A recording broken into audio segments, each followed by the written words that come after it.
we do what we want because this is my show. Yeah, it takes away the pressure. I like it. What's up, guys? My name is Dave. This is my good friend Salah. I'm very excited to have him on the show again. He was here before. 2 years ago? It's been 2 years? Has it been 2 years? About something like that, man. Wow, man, that's insane. It's been a long time. Let me set up, while I set up the recording. You see how old we look at? Let me see. We look great. Fix the hair. Do you want to scooch in a little? Looks great. Should I, you think? Yeah, whatever you want. Here, I'll move this in. Oh, We great. got space. There you go. How's that? I think it looks good. Get comfortable. Alright, I'm going to start the recording. Ladies and gentlemen, you can see that. My name is Dave, and this is the Modern American Dream podcast. I am here with Salah and Ronnie. Perfect. How old are you? 22. 22? 22. Alright, let me just find somewhere to put this phone. That should be good right there. Alright, so you're 22. Nicely done. We're going to talk about real estate. We're going to talk about business. We're going to talk about some life things. And we're going to talk about success, right? How I categorize success would probably be, first of all, financial, For sure. right? Everybody wants to make money, Yeah. right?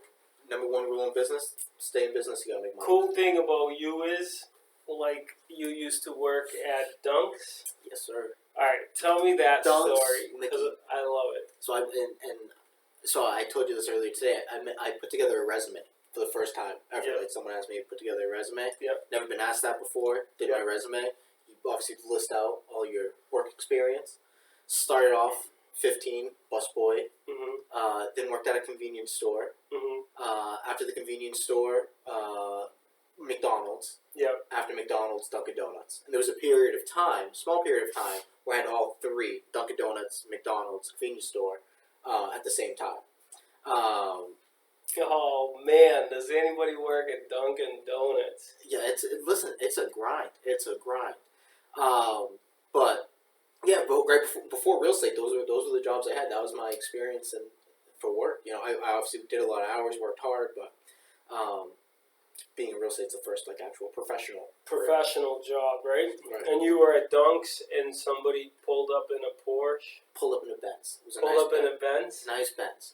And And what were you driving at the time? Civic. I was driving a Civic. When I met you, we both had We Civics. did both have Civics. Yeah, that's true. The Now we both have Benzes. So some guy pulls up in a Benz. Yeah. The guy pulls up in a Benz. Real nice car. So at this time, I'm working at McDonald's and Dunks, right? It sounds so weird to talk about this. It's the same McDonald's and Dunks. Yeah, man. But like, you know, That is what it is. we're doing this because there's somebody out there that wants to move forward, and they might be working at McDonald's. They might be working at Dunks. They might be, who knows what they're doing, but it's just like we moved from something financially lower to something financially higher, and we're just going to talk about that. Right. Absolutely. I agree with that. So at the time when I was working at both those places, McDonald's and Dunkin' Donuts, this guy comes to one of the drive-thrus, real well-known real estate agent in this area. At the time, I didn't know who he was, but he was driving a nice car. I said, "Hey, man, I love your car. What do you do for a living?" And he said, "I'm a real estate agent." I was like, "Oh, cool. That's awesome." You know, I didn't really know what a real estate agent was, but he said real estate, and you think real estate, you think money. I'm like, all right, this guy's just a big baller or whatever. Yeah.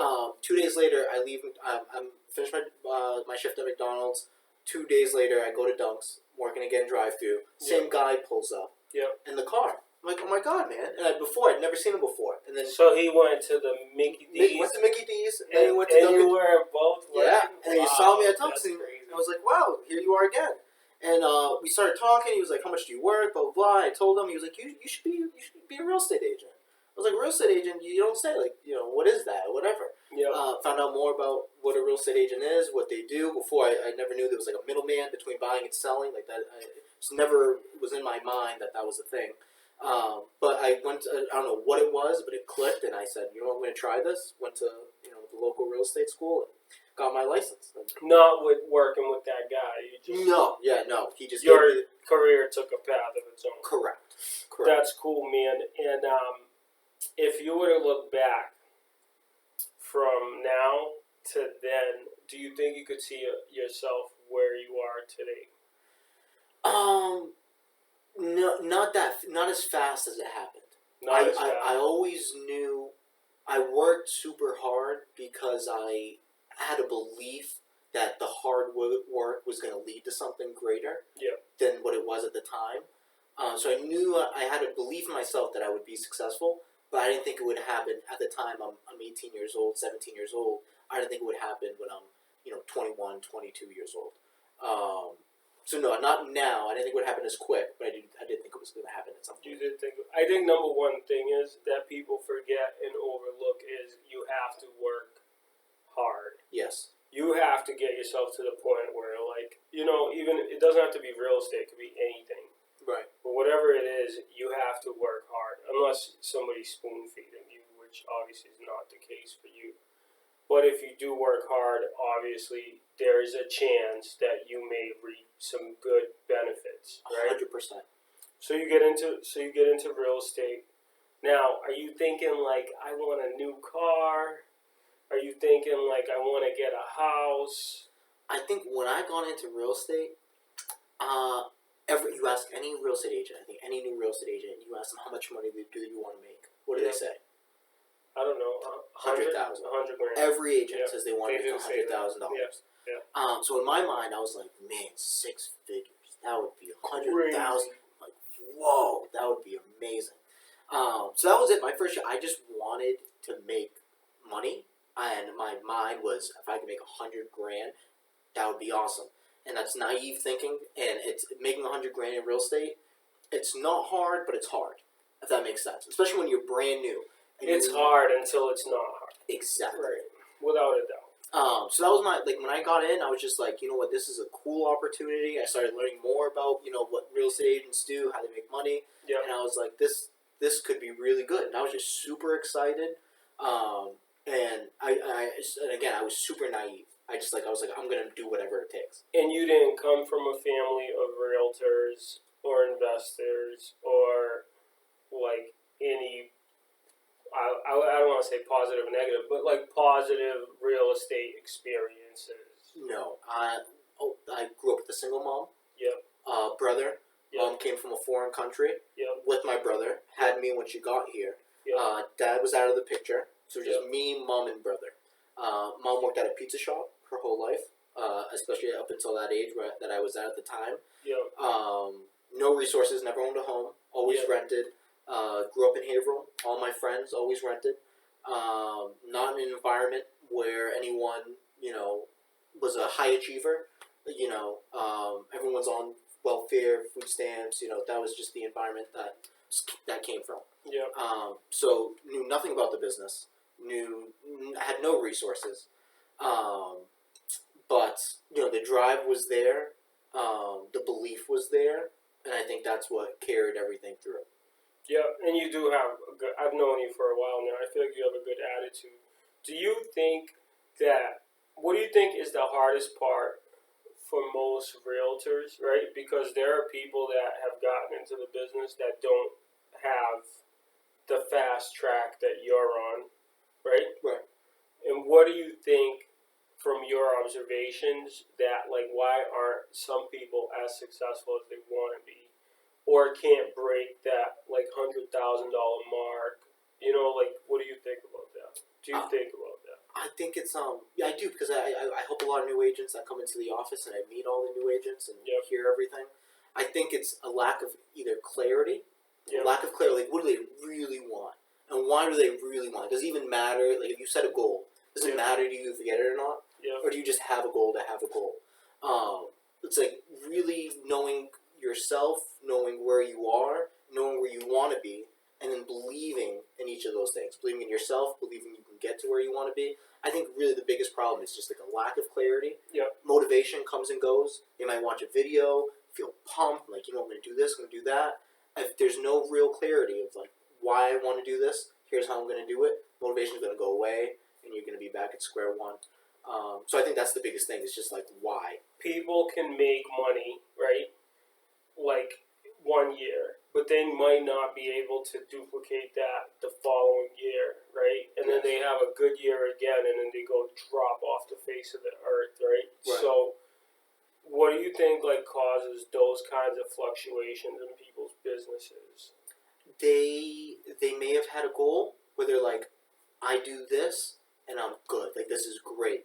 They achieved their goal and they realized that they sold themselves short. It Yep. wasn't big enough. Yep. And then they feel lost. Yep. Because they didn't dream big enough. Yep. They thought this 1 year span is everything. And they have a good year, they succeed, that year is over, and then they're lost the following year. Because the motivation to continue and duplicate and grow more was so limited based on a small goal. I see that happen like in the real estate business, but in business in general is like this. Somebody has a kid, right? Or a couple kids. Their kids need to go to college. That college needs to be paid for. That year or those years, That's when they do their best. they do their phenomenal. Like, they make so much money. You're like, what the hell happened to this person? Like, they're going crazy. And then all of a sudden they go from like 400, 500, 300,000 right back down to like 100,000 or 80, or Right. some even go to like 30 and 50,000, right? So it just goes like way up Fall off. and way down. And I think here's the biggest problem there is most people do it for their kids, right? A motivation. So Me and mine. Right. I'm doing this for me and mine. Right. But that is so easily fulfilled that if you don't start thinking, if I grow bigger, somebody's going to watch me and learn something, right? That's going to get motivated. Somebody's going to be in my circle and get motivated. But what I'm doing it for is because of the fact that I become better, you become better, a bunch of other people become better, and like good people come into your circle. Right. But if you're just doing it for you and yours, right? You're just like one of these people that I'll take care of me and mine, and you don't go out there and say, if I grow a bigger thing, I can take care of me and mine, but me taking care of mine can also help you. I can take care of you and yours. There's a greater good for more. Right. Not directly, right? Like, but just by virtue of me being as best as I can be, not just for my son in my case, but like for more than him, you know, because he has all the shit he wants. So I think like the biggest thing is people really got to get a concept on one hand does wash the other. Right. That's actually a great way to look at it. Yeah. And if you're just taking care of you and only your kids and only your family, right? Like for instance, me, I don't think I could say I necessarily had a lot of mentors, right? I had people that I read about, like Tony Robbins, Jim Rohn, Les Brown, right? Like all the motivational people, right? But I haven't had anybody in my personal life, like a friend's dad, like come to me and be like, hey, let me help you, kid, with A, B, C, D, right? True guidance. True guidance, right? Which now as a dad, like, I try to give it to more than just my own kid. And I think like that mindset shifts could help people go from just making $100 grand for yourself to like, what if you could help a bunch of other people make $100 grand? Or you can work so hard that you can help a bunch of other people's kids go through college, not just your own. Because that is more sustainability. And it keeps you going too. And it keeps you going too. It can't happen unless it's genuine. Correct. So you have to genuinely find it in yourself to want to help more people than just your own family. Right. What do you think about that? I think that's 100% true. It's a motivation that it's not even it's a purpose. It's Purpose and passion carry you through when motivation doesn't, and that's something that if you're personal about and passionate about, will keep the envelope going. Now, what do you think is a lot of money? Let's talk about something fun a little bit. What do I personally think is a lot of money? Yeah, like What do you mean, like to make in a year, or to have like liquid? To make in a year? I guess both. To make in a year and to have liquid.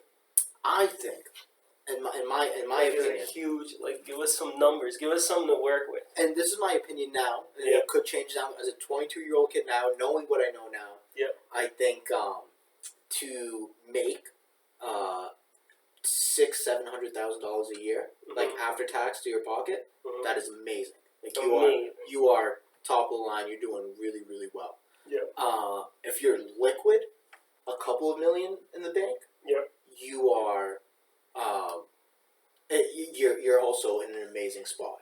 One can offset if you're making if you have a couple million liquid in the bank, then it doesn't really matter if you make the 600, 700K or not. You can make less, and you're in a great spot. Yep. If you don't have 2 million liquid in the bank, but you're making $600,000 a year, then they offset each other. I think that you're in a situation where you are, you could just live a stellar lifestyle. Stellar lifestyle. But like only 15%, we talked about this earlier, of United States household incomes is above $100,000. That's crazy. Yeah. That I means believe two it. people working their ass off in one household. There's only 15% of those people making above 100,000. Right. So like 150 gets to be 8%, literally like 8% of the United States. But United States is so much wealthier. The lowest income in the U.S. is so much wealthier than incomes in other countries, right? Yeah, poverty is a real thing in the U.S., but compared to other countries, We're pretty wealthy, right? Pretty good. Like our bums make more money than some people's jobs. 100%. Right? Which is crazy. Like you could stand on the side of the road and beg for more money. Like that's the country we live in. Now, if you think about that, realistically, like 150, based on that, could probably get you a pretty good lifestyle. For sure. Assuming you have your spending in order. Correct. Right? And then if you make 150 year over year over year. But you were telling me something earlier about 100 grand. What did you say? The milestone of reaching 100 grand? Yeah. So last year was the third year in real estate. Yep. I had made 100 grand in a year, like in a calendar year. Gross. Gross, correct. Right, yep. But that was last year was the first time where I, liquidity wise, got to 100 grand. Yep. Like saved 100 grand. And I was telling you, I think the hardest, from coming from zero, yep. from going from zero to a number of trying to, gain financial freedom. Yep. Getting from 0 to 100 is by far the hardest. The hardest. Getting from 100 to a million is easier than 0 to 100. Just because getting from 0 to 100, more than it is financially hard, you have to break habits. You have to break who you are to get to that. Reframe your thinking, your actions. Completely. Yes. None of the qualities that you had when you were at 0 can be taken to 100,000. Some of the qualities that you got when you got to 100,000, the qualities that you have now, some of them you will keep to get to a million. Right. You'll gain new ones. You'll need to get new ones. But some of the ones that you got to get to 100 will stay. Whereas the ones that you had when you were at 0 all go away. You can't think at all the same or act the same. All your actions are different. So what I was saying was that's the hardest. Last year was the first time I hit it, and it was real cool. It's real awesome. Cool. It's a long time goal. It took me a while too, man. It took me like 8 years. Yeah. And but then it's sky's the limit after that. Then the belief, everything, you're like you start believing in yourself, and I think there was a quote by Jim Rohn that he said, "Make $1 million for what it will make of you to make it." That is beautiful. Which is the same reason that people who win millions, they say there's some weird statistic where they lose it all like within a year. Because they weren't a It was million. just given to you, right? But they didn't become the person they needed to become to be that. Earn it. Consistently every time, all the time. So I think if you're gonna raise yourself, this is the point of this whole fucking conversation. If you're gonna raise yourself to a level of from whatever your mediocrity is, right, whatever your normal is financially in your relational life to a higher level, right?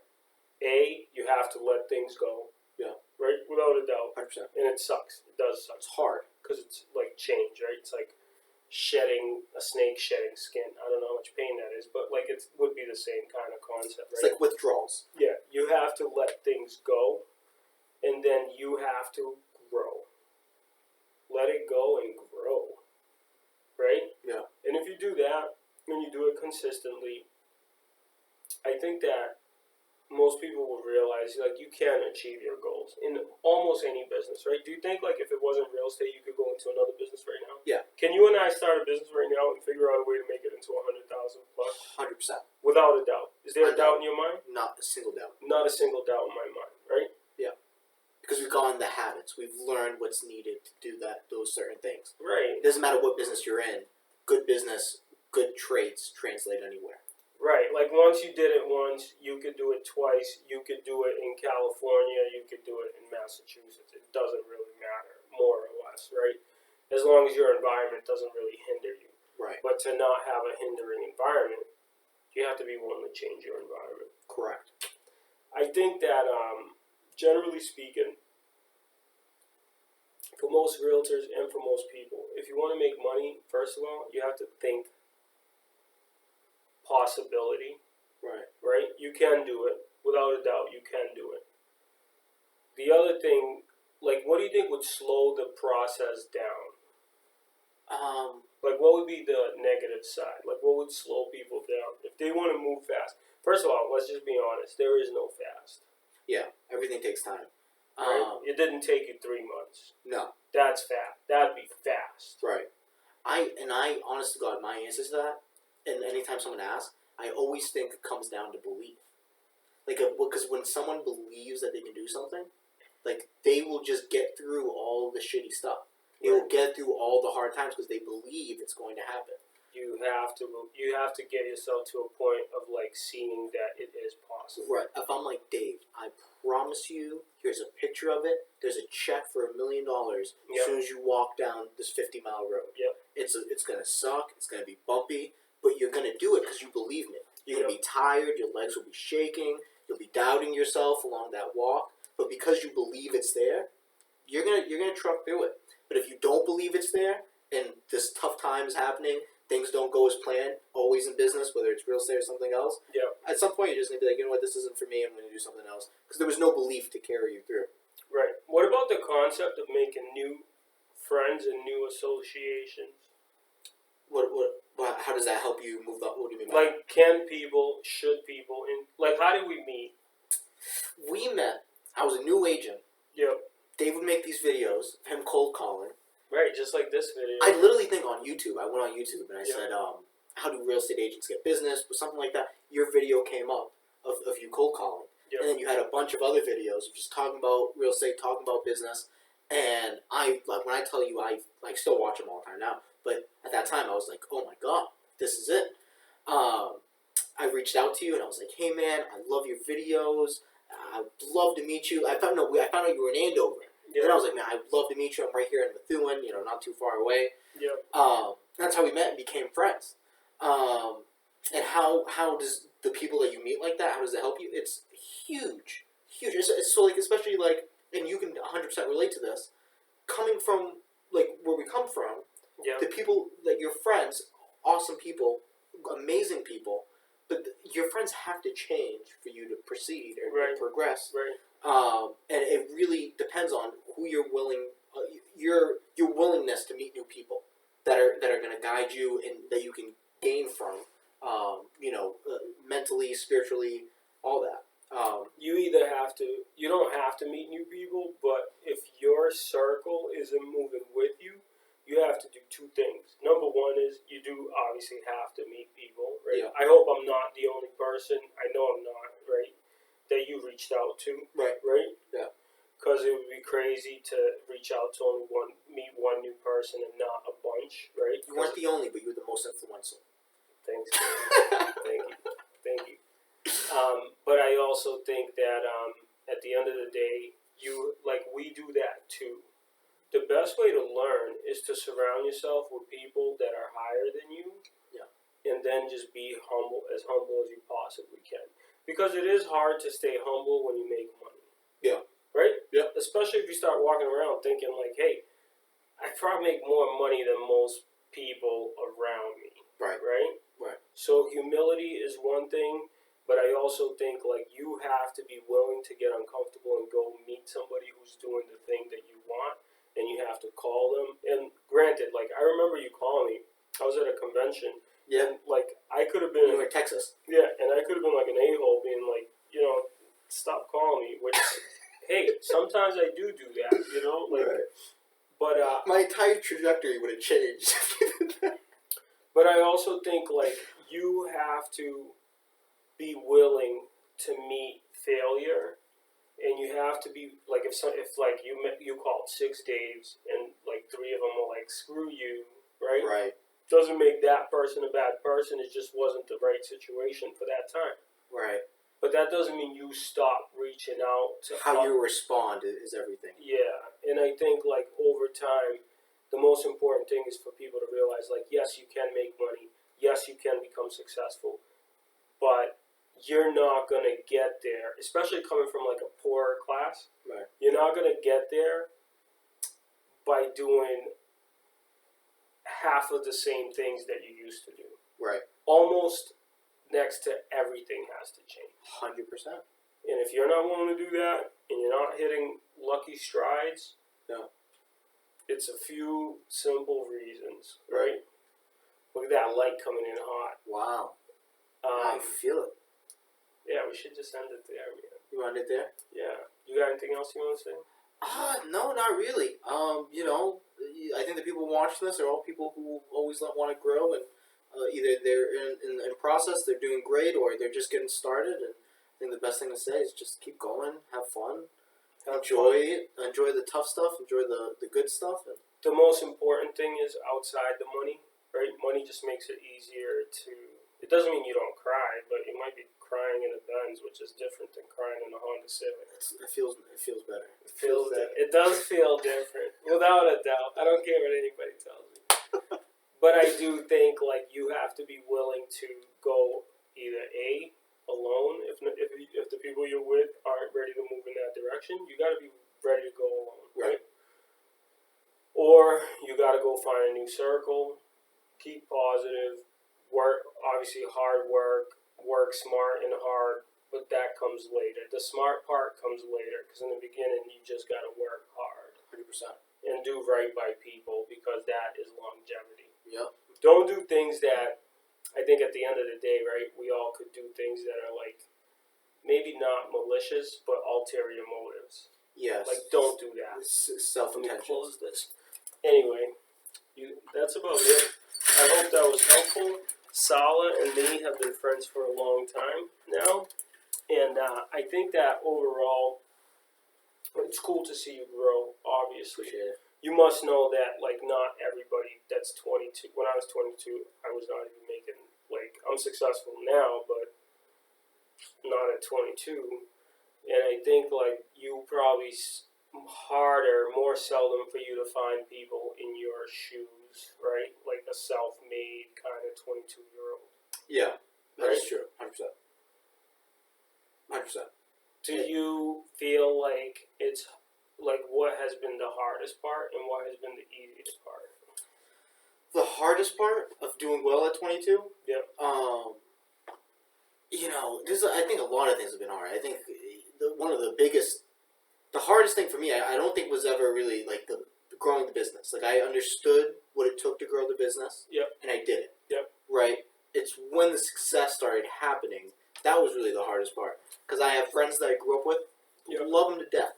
But relatability goes away because you have to change. Yep. And, it's hard to sometimes be around the people that you love the most and grew up with. And sometimes they're the only people that knew how you grow up, especially when you change environments like that. That's been very, very hard because I'm young and I every kid 22 loves hanging out with his friends, Yeah. So it's hard to have to change that, be forced into changing that.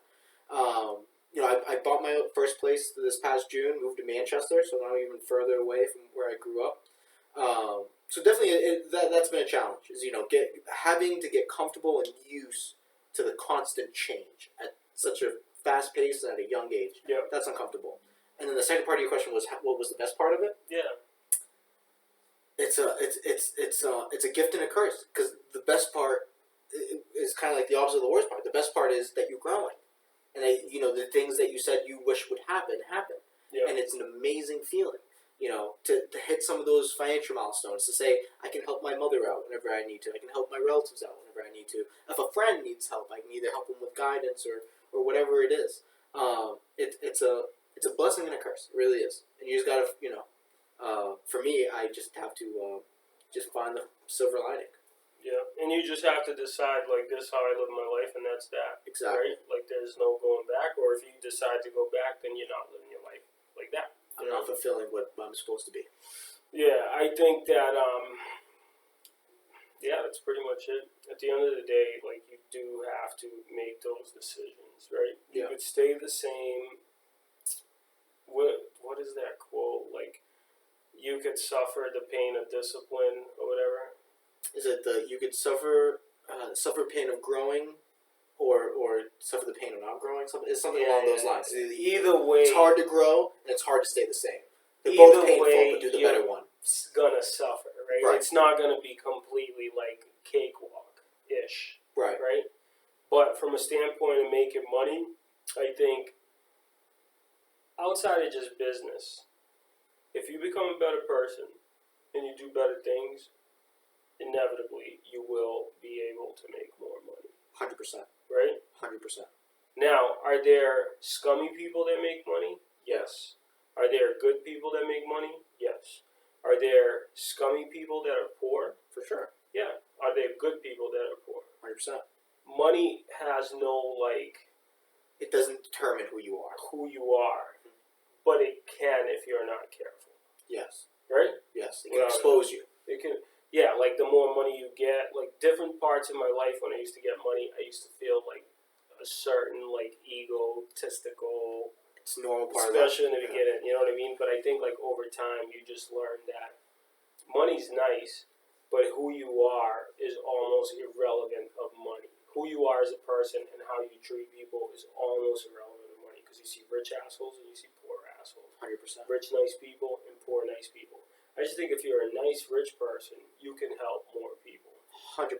You are someone who has influence. And if God gave you the ability to make a little more than the average person, you naturally should give more, right? Yes. You'll help more people. And I think if anybody wants to reach out to you, whether to do real estate business or to like ask you questions, anytime.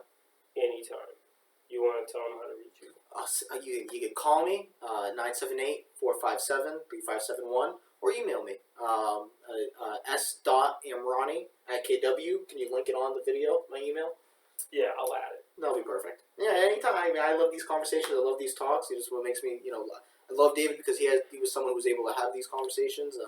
I enjoy these talks. And I think, like, for me personally, too, is like, hey, man, let's face it. Me doing these things, right, in the beginning, calling, opened up the opportunity for my circle to get bigger, for you to call me, like other people to call me. And for me to get bigger, I also call people. Right. Higher up and above me who are more than willing to, like, give their time. 100%. Because they understand. Yeah, and I think, like, that is what you give that's intangible, right? Like, you could never really repay me. I could never really repay you for the friendship. 100%. But, like, that you could do that for somebody else. Yeah. And they'll never be able to repay you. Love that perspective. And I have people like that. But somebody else is paying their way forward, and that's, you know what I mean? It's like a ripple effect of good. Yeah, we're just a bunch of rocks and there's water flowing down, you know what I mean? Yeah. You just gotta let it flow on to the next. I love that. Alright, that was a good conversation. That was a kick-ass conversation. Let me just shut this down. If anybody has any questions, you can comment. Concerns, just keep them to yourself.